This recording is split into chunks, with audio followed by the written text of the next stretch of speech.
नमस्कार, आप देख रहे हैं आईमा मीडिया। पश्चिम बंगाल में चल रहे स्पेशल इंटेंसिव रिवीजन से जुड़े केस में सुप्रीम कोर्ट ने ममता बनर्जी और तृणमूल कांग्रेस को उम्मीद के विपरीत बड़ा झटका दिया है। सुनवाई के दौरान कोर्ट की टिप्पणियों ने राज्य सरकार की भूमिका पर गंभीर सवाल खड़े किए। डीजीपी को हलफनामा दाखिल करने का भी निर्देश दिया।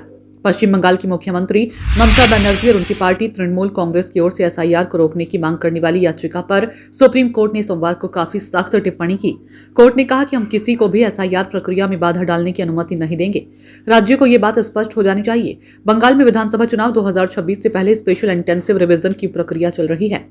Chief justice Suryakant, justice Joy Mallya Bagchi और जस्टिस एनवी अंजारिया की पीठ ने कहा कि वह इस मामले में जरूरी आदेश या स्पष्टीकरण जारी करेगी।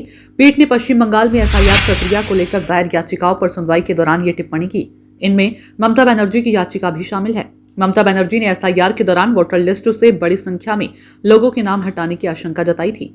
याचिका पर सुनवाई करते हुए चीफ जस्टिस की 3 सदस्यीय बेंच ने कहा कि हम किसी को भी एसआईआर प्रक्रिया में बाधा डालने की अनुमति नहीं देंगे। राज्यों को यह बात स्पष्ट हो जानी चाहिए। सुप्रीम कोर्ट ने निर्वाचन आयोग की ओर से दाखिल हलफनामे का संज्ञान लिया, जिसमें कुछ उपद्रवियों पर एसआईआर संबंधी नोटिस को जलाने का आरोप लगाया। कोर्ट ने पश्चिम बंगाल के पुलिस महानिदेशक को इस संबंध में हलफनामा दाखिल करने का निर्देश दिया। सुप्रीम कोर्ट को निर्वाचन आयोग के वकील ने बताया कि एसआईआर नोटिस जलाने वाले उपद्रवियों के खिलाफ अभी तक कोई प्राथमिकी दर्ज नहीं की गई है। केंद्र सरकार के वकील सॉलिसिटर जनरल तुषार मेहता ने कहा कि संदेश जाना चाहिए कि भारत का संविधान सभी राज्यों पर लागू होता है। शीर्ष अदालत ने पश्चिम बंगाल सरकार की ओर से निर्वाचन आयोग को ग्रुप बी के 8,505 अधिकारियों की सूची उपलब्ध कराए जाने का भी संज्ञान लिया।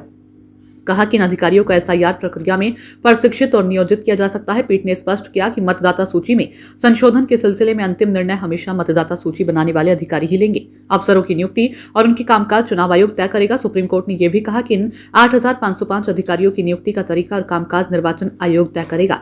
सुनवाई के दौरान ममता बनर्जी के वकील श्याम दीवान ने एसआईआर प्रक्रिया में माइक्रो ऑब्जर्वर्स की नियुक्ति और बड़े पैमाने पर योग्य मतदाताओं के नाम हटाए जाने को लेकर आशंकाएं व्यक्त की है। उन्होंने कहा, हम नहीं चाहते कि मतदाता सूची से बड़े पैमाने पर लोगों के नाम हटाए जाएं। आईमा मीडिया को यदि आप यूट्यूब पर देख रहे हैं तो कृपया सब्सक्राइब करें। सोशल मीडिया या फेसबुक पर देख रहे हैं तो फॉलो करें और हाँ, कमेंट बॉक्स में हमें अपनी राय अवश्य दें।